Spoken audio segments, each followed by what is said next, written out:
Ladies and gentlemen, once again, welcome to this very exciting segment on the 5th of 5th, meaning the 5th of May 2022. Welcome, Devika. And good morning, everyone. How are we all going? Well, 21 degrees and partly sunny. It's quite pleasant, 21 degrees, coming down from 24. And it's just beautiful walking around Brisbane at this point in time.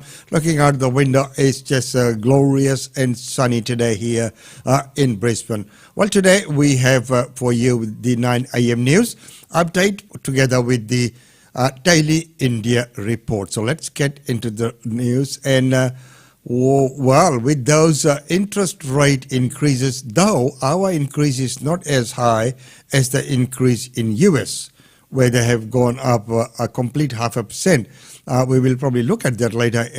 But right now, the four big banks are going to pass it on to the home loan borrowers. Unlike before, when there were cuts, they didn't always part on the cuts straight away, but this time they're straight away passing it on to the borrowers.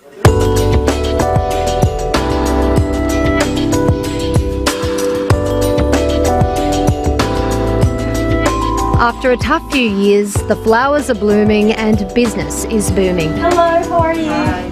Our flowers were the light in the darkness during COVID. But less rosy times are ahead.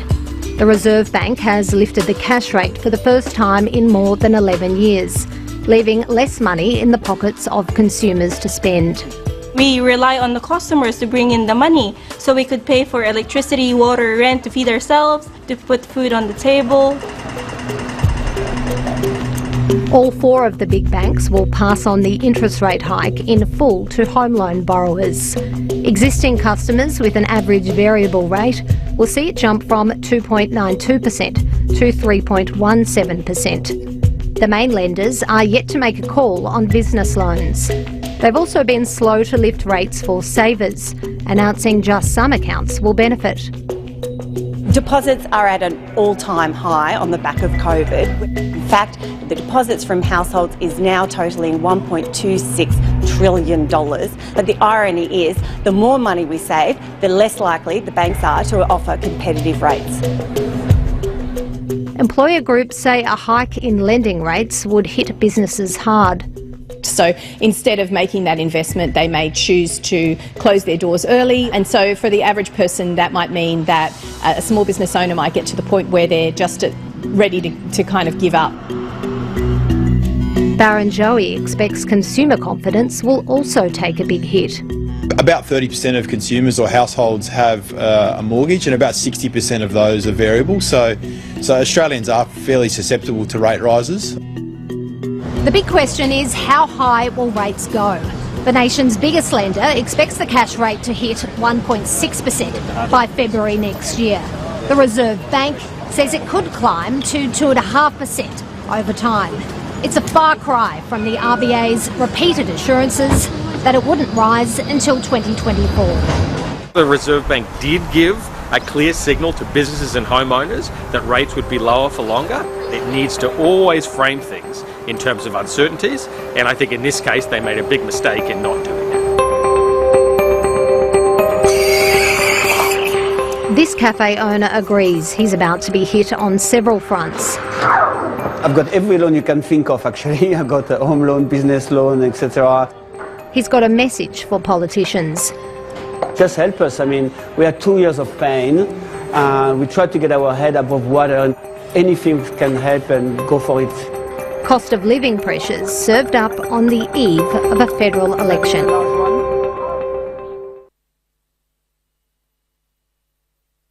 And the timing is quite interesting as well, because Labor will be drumming this in very hard, and it's unfortunate for the incumbent at this point in time, because regardless of what you say, to people, interest rates have gone up. That's the thing that's going to stick in their mind.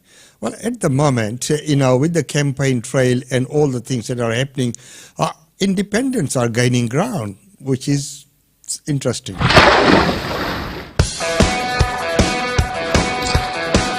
Welcome to Goldstein. where the sun is rising on one of the fiercest battles this election. Morning. Hello. Morning. Morning. This is a grassroots community campaign.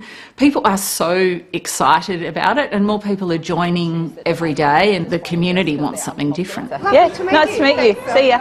We're not running an AstroTurf campaign. Ours is based on a long period of hard work connected to the community and support because we represent the values of the community. We're not trying to change the community.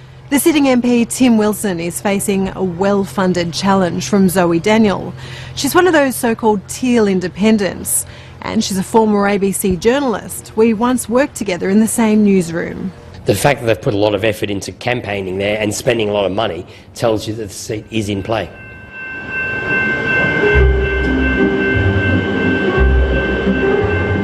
Tim Wilson is fighting for a third term as the member for Goldstein. Well, thanks everybody and good morning. Back, what are we, week 3?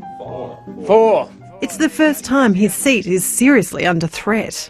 I've never taken the seat for granted. I've always worked very closely and it's really one of those times where the 6 years of hard work all comes back because people know who I am, they know what I stand for, they know I've done the work. Oh, hi Pamela, Tim Wilson calling your local federal member of parliament, how are you? Oh, good. There is one thing that's different at this election, and this time we've got one so-called independent candidate spending $1.2 million from external funding in their own right to try and saturate and buy our community like it's an acquisition in a trust fund. 2 kilometres down the road, Zoe Daniel's Brighton campaign office is bustling. What we'd like to do, we normally start off with sort of highlights of the week that we've had. I never expected to run for politics and I certainly wouldn't have run for either of the major parties. I think with the background that I have, I am a good fit for this. It may be a grassroots campaign, but it's swimming in big money. We've raised just over 1.2 million and about 470,000 of that, when I last looked, was from Climate 200. Climate 200 is the lobby group funding many of the independent candidates. It has no impact on my policy positions. But at Zoe Daniel's morning campaign meeting, there's a familiar face at the table. Climate 200's media advisor Jim Middleton was in your meeting this morning, so that's a very close relationship. Well, no, Jim Middleton works on my campaign. Jim Middleton is my political advisor. Who's paying him? Our campaign is paying Jim Middleton. But Jim Middleton also works for Climate 200. It's a separate relationship, and this is on the public record. Jim Middleton is a person that I've known for 30 years. He's been a trusted mentor to me. So to an outsider, that looks like there's not much independence from Climate 200. I'm quite strong-willed, so I can stand up for myself, and I'm not feeling any pressure from Climate 200 via anyone to do what they want. Right. Okay, team. Zoe Daniel is publishing most donations on her website, but Tim Wilson won't reveal his until he's legally required to after the election. What's your campaign budget this time around? Well, we don't talk about dollars, but I can tell you that we're not far off where we normally are. Why don't you want to talk about money? Well, because we don't normally reveal our campaign budget, but I can assure you... We're talking about your opponent and you're saying she's spending $1.2 million. Well... She's bragging about it. But how do we know you're not spending the same? Well, because you can see we're not buying, billboards all along the Nepean Highway.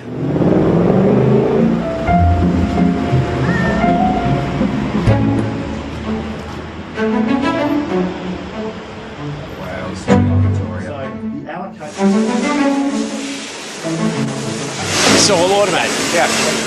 The Liberal first preference vote's been above 50% in Goldstein for decades.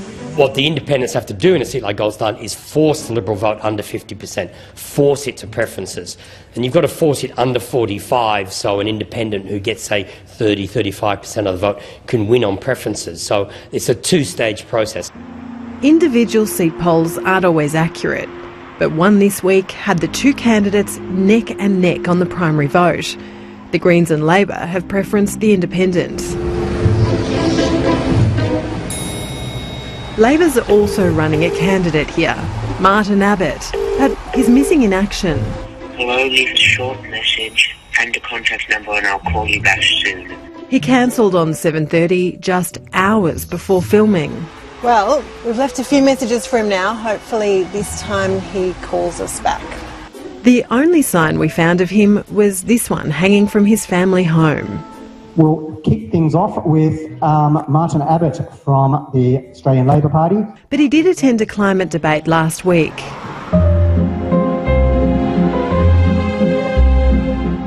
In terms of some of the issues that the community is raising, a big one is climate change. Is net zero dead? That's absurd.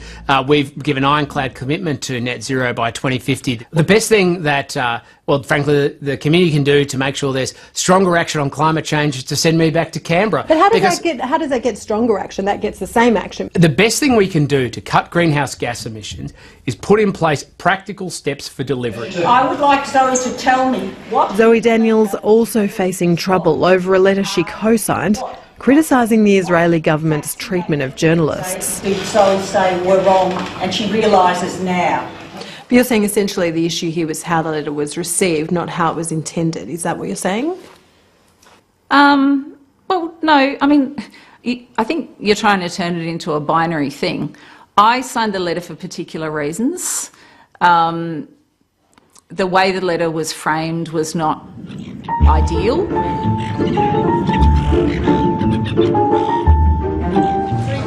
But this is a campaign in full flight. That's very mature of you. Both candidates say it's been a dirty campaign and their homes have been targeted. There is active digging of dirt by those who don't want me to win, to try to destroy my reputation. They're all piling in, and I know that they don't like my campaign against retiree tax at the last election. I get that that makes me a target. You think it's a revenge campaign? Resolutely, it's a revenge campaign. The seats that independents have won in the last decade, like Indi and Warringah, both had MPs who were unpopular or had been there a long time. So, MPs that are unpopular and have been in the area for a long time sometimes are vulnerable, and that's when the preferences goes the other way and the voters change their way of thinking. Well, right now, let's go to this other news. New South Wales teachers strike. Angry, frustrated and exhausted. Thousands of teachers went on strike, flooding Macquarie Street. There were 15 regional rallies too, from Newcastle to Coffs Harbour and in Dubbo, all calling for higher wages and more staff in schools. We are under the pump, we are overworked, we are exhausted. From those just starting out to industry stalwarts. I retired a year ago, but I still feel so passionately about this action. The strike meant some schools were closed today, others had minimal supervision. Homeschooling with this one showed everyone how it was, how hard it was, and yeah, they just deserve that support from us. Teachers say students suffer all year because of staff shortages, and that problem is driven by low salaries. With inflation surging across the country, driving up the cost of living, the union says it is essential that teachers get a pay rise of more than 2.5%. Workload final! The state government has a long-standing wage cap policy, but that could be reviewed in June's state budget. The industrial action today did not need to go ahead. We are working through issues in relation to our wages policy. Labor won't say what it would give teachers. Dominic Perrottet's advisors are paid twice the amount of the most experienced school principal. Negotiations started more than a year ago, and teachers will have to wait at least another month for their next pay offer. Phoebe Bowden, ABC News, Sydney.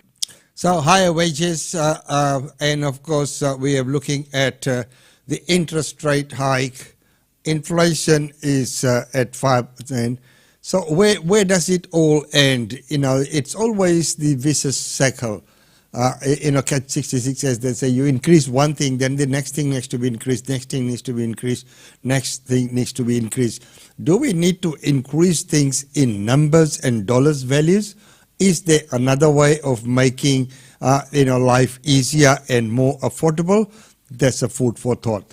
Well, right now, let's move up to Northern Territory, where Children's Commissioner faces a 6-week trial over the abuse of office charge. Since 2015, she's been defending the rights of Northern Territory children, but now the Children's Commissioner will be defending herself in the Northern Territory Supreme Court. Charged with abuse of office, Colleen Gwynn could be in the dock for up to 6 weeks, as prosecutors argue she unlawfully recruited a friend to a high-paying job in her office. The extended trial, a result of a significant number of witnesses expected to be called. There's not just the one particular incident that will be placed before the jury, said the Crown Prosecutor, so there's a number of different acts relied on as part of the context to the allegation. Ms Gwynn's barrister told the court the defence would have objections to raise before the trial begins. A large part of the material relates to uncharged acts which are sought to be relied upon. There's a point reached where we say there's a lack of relevance. So one of the pre-trial issues we would want to agitate is exactly how much of this evidence is to be admitted. Colleen Gwynn's barrister also flagged the possibility of an interstate judge being required to preside over the trial. Ms Gwynn is a fairly prominent figure in the Northern Territory and before becoming the Children's Commissioner was a high-ranking Northern Territory police officer. Justice Stephen Southwood said he would cross that bridge once he's seen a witness list. Prosecutors have been ordered to provide a list of witnesses and their statements within 2 weeks. The case will return to court later this month. Melissa McKay, ABC. And looking at that case there where, a high-paying job was given to a friend or a colleague, and yesterday our Premier has apologised for taking her partner into the high-level Olympics meetings. She said it was just an oversight and he accompanied her. Well, many times these are the kind of things that public keep an eye out on, so we need to be careful on that as well. But right now, while all the prices are going through the roof, and if you're going to repair roofs, if you're looking at discounted building material, this Adelaide charity is offering one.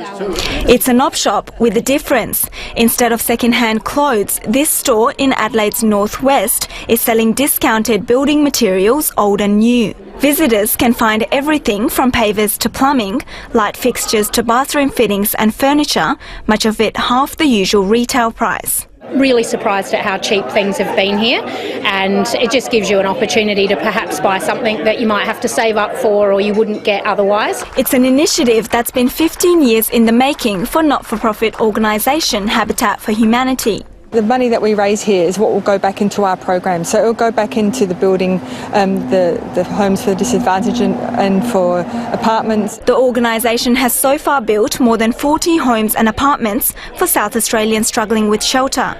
But the store is available to all, no matter how they're coping with the rising cost of living. Knowing that what you buy, that the money goes to, housing people. So as well as feeling good about keeping things from landfill and having a nice buy for your house. Many of the new products on sale have been left over from building sites or donated by businesses as surplus stock. The local council is also hoping it becomes a hub for recycling. Why would we put something out into the dump if we can actually use it and put it to good use? The Alberton store is officially set to open to the public this Saturday. Shamsia Mohammadi, ABC News. And isn't that a wonderful news? That's a very, very good news that rather than just throwing things, chucking them away, make them available to the public at a discounted price. Excellent news. Well, right now, the PM warns that federal ICAC could turn Australia into a public autocrat. I think you're going to be really surprised how few people say, you know what's really worrying me here in Inverell today? An integrity commission. Which one integrity commission are you committing to it? Well, you asked me about priorities, and I'll talk about what my priorities are. Jobs, jobs, jobs, jobs, and jobs. As the Prime Minister and his deputy have campaigned around the country, they've repeatedly downplayed voter interest in a federal anti-corruption watchdog and attacked the model used in New South Wales. I'm not going to introduce a kangaroo court. But despite their desire to portray this as a niche issue, there is anger that an independent institution is being so publicly derided, even drawing a rare rebuke from a current ICAC Commissioner. Those buffoons who have repeatedly described this commission as a kangaroo court, I would say three things. First, it is deeply offensive. Second, there are vast differences between the functions of the Commission and a court, as the Chief Commissioner has pointed out. Third matter, I should say, is to make uninformed comments that this Commission is a kangaroo court has a real capacity to undermine the Commission's work and, just as importantly, public confidence in public administration. The next day, the New South Wales Premier joined the pushback against the Prime Minister. When we do have opinions and we do raise concerns, we need to do so in a way that doesn't undermine confidence in our integrity agencies. And today, even the Treasurer didn't fully back in the PM. Would you use the words kangaroo court to describe that body? I would use different words. But Scott Morrison had already doubled down in a newspaper interview, claiming the unintended consequences of an ill-thought-through integrity commission are very dangerous, and warning it could make Australia some kind of public autocracy with faceless officials wielding too much power. Firstly, your reaction to being called a buffoon, and secondly, is this why Josh Frydenberg has said that he would choose his words differently when describing ICAC to the way that you've described it? Well, I stand by what I've said about why I don't think that model is a good model for the federal jurisdiction. He can say whatever he likes. He can say whatever he likes. I'm not easily offended. It is still unclear precisely what Scott Morrison actually means by the term public autocracy. His team did not respond to 730's request for clarification, but the phrase sounds scary, and quite a few people think that's probably the point. I think it's a rubbish phrase that doesn't really mean anything at all, and it's... Well, we are in a campaign trail and need to be careful of, and the choice of words is very, very important. Well, right now, let's go to China before we go to our daily India report. We're very much likely to be collateral damage, and we have got to very strongly prepare for the kind of collateral damage in the first instance. But this is a bit like, and until, Stan, we actually start to look at the specifics, because I would say, and American generals say, that China could beat the United States in our region very, very quickly. They conduct war game after war game after war game. And in their crude terms, they say, in each of these war games, we get our arse handed to us. So this is, and they've been asking Congress for money. They've got some of that money now, but their bases in Guam, in China, in Guam, in South Korea and in Japan are terribly, terribly vulnerable. So it doesn't become an issue of should Australia join in a war with China against the United States. Mate, it might be over by the time we notice it. China has the capacity to smash us and to smash the West in space, by cyber, by missile attacks on various bases, and also on and then to solidify so that any American counter thrust could be well and truly stopped. This is what American generals are saying from their own war games that they're conducting.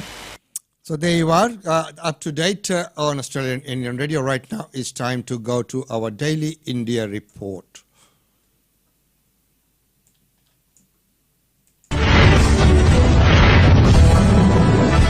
Welcome to the Daily India Report that brings you reports, interviews, features and much more on India and the Indian diaspora. On the second day of his Europe tour, Indian Prime Minister Narendra Modi visited Denmark for the first time. Modi received a warm welcome from his counterpart and met the Queen of Denmark. Prime Minister Narendra Modi on May 3rd met Danish Prime Minister Mette Frederiksen, and the two leaders held talks in a discussion ranging from issues of mutual interest to boosting the bilateral relationship. Modi, who arrived in Copenhagen from Germany, was received by the Danish Prime Minister at the airport. Frederiksen took Modi on a tour of her residence and showed the painting gifted by him during her last visit to India.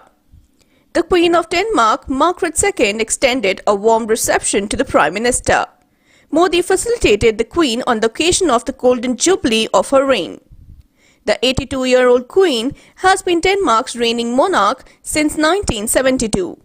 The Danish monarchy is one of the oldest in the world. Modi also addressed the Indian community in Denmark. Modi said he is very grateful for the warm welcome he received in the country. PM Modi told investors that the only way to avoid FOMO or fear of missing out is to invest in India. As Danish Prime Minister Mette Frederiksen expressed hope that India would use its influence over Russia and Vladimir Putin to end the war in Ukraine, Prime Minister Narendra Modi on Tuesday appealed for an immediate ceasefire in Ukraine and return to the path of dialogue and diplomacy to resolve the crisis. मुझे खुशी है कि विभिन्न क्षेत्रों में विशेष रूप से renewable energy, स्वास्थ्य, पोर्ट्स, शिपिंग, सर्कुलर इकोनॉमी तथा वाटर मैनेजमेंट के क्षेत्रों में महत्वपूर्ण प्रगति हुई है।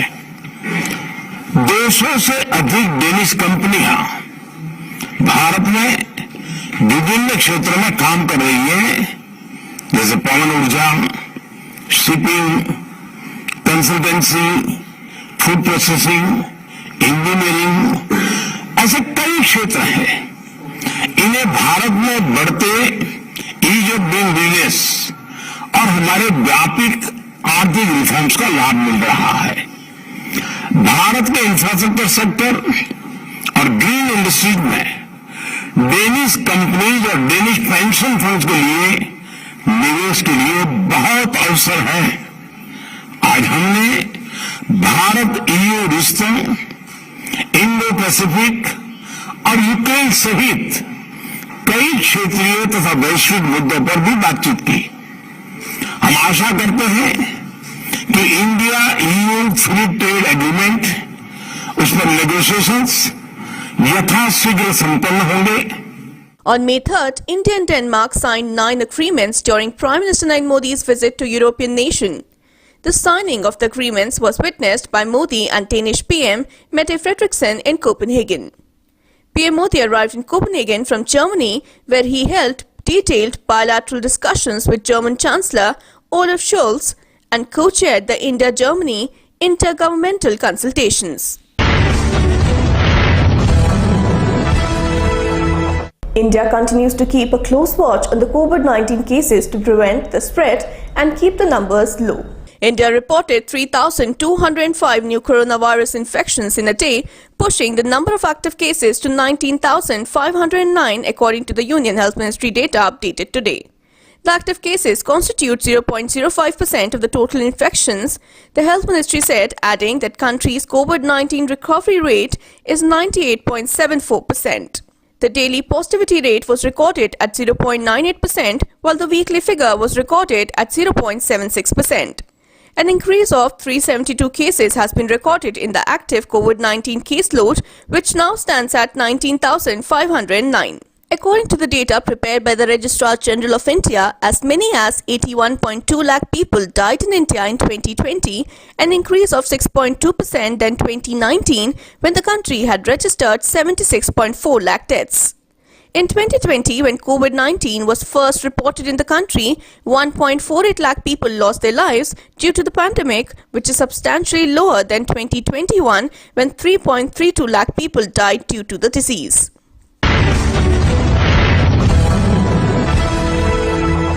The initial public offering of the Life Insurance Corporation of India is going to hit primary markets on 4th May 2022.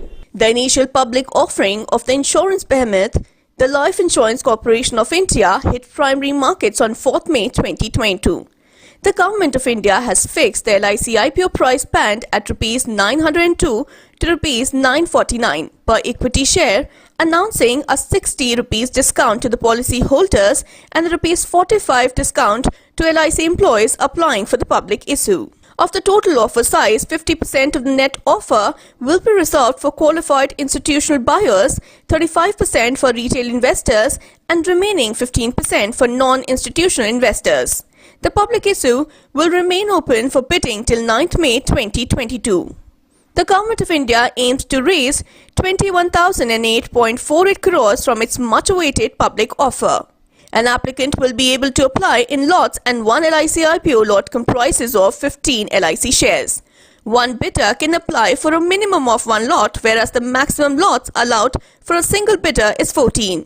The stake of the Government of India in the corporation will come down to 96.5% after the offer from the present holding of 100%. Some respite from the scorching heat as the heat wave abated in all parts of India, with the maximum temperature falling almost everywhere. The heat wave abated over several parts of North India on 2nd and 3rd May. The Indian Meteorological Department stated that the maximum temperature has further fallen by 2 to 4 degrees Celsius over Rajasthan, Punjab, Delhi and Haryana states. No part of Northwest, Central and East India is likely to record a heat wave over the next 5 days. No significant change is predicted in the maximum temperature over most parts of Northwest India and Central India during the next 2 to 3 days. The mercury is likely to increase by 2 to 3 degrees Celsius thereafter. Heatwave conditions will return to some parts of Maharashtra from May 4th and in isolated areas of Rajasthan state from May 6th. As India celebrated Eid on 3rd May 2022, it became even more special for Salman Khan and Shah Rukh Khan fans as the two greeted them outside their residences for the first time after COVID-affected 2 years.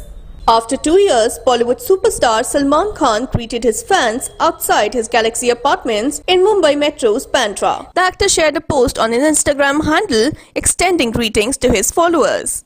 The actor was seen waving at his fans in a blue kurta. In the first picture, he is shown striking the thumbs-up pose. In the next, he shows his back as he faces a sea of fans outside his house. Sharing the post, superstar captioned it as "Wishing all Eid Mubarak." Salman didn't greet his fans in the last 2 years due to COVID-19 pandemic. Also after 2 years, Bollywood's King Khan, Shah Rukh Khan, greeted fans on Eid at his residence called Mannat.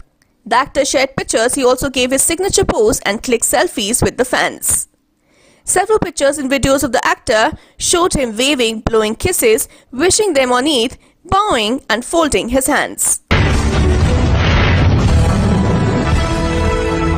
India is the official country of honor for the Cannes Film Market, scheduled to take place from May 17th to 25th. A moment of pride for India, as it will be the official country of honor at the Cannes Film Market. As the country celebrates. So, ladies and gentlemen, that's about all we have for you in this segment today. Until tomorrow, it's goodbye from us. As always, it's been wonderful having your company.